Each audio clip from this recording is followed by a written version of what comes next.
Welcome to the banker lamp. Please enjoy the video.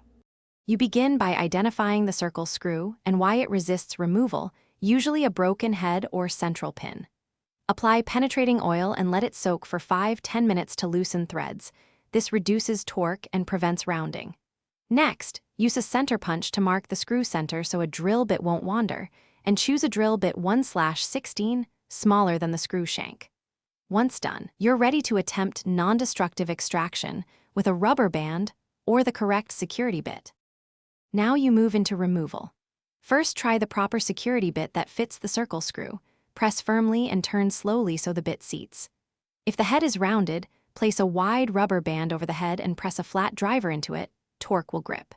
If those fail, drill a small pilot hole centered on the head using low speed, then insert a left-hand extractor or reverse drill bit. It often bites and backs the screw out as it drills. To finish, inspect the hole and clean any debris.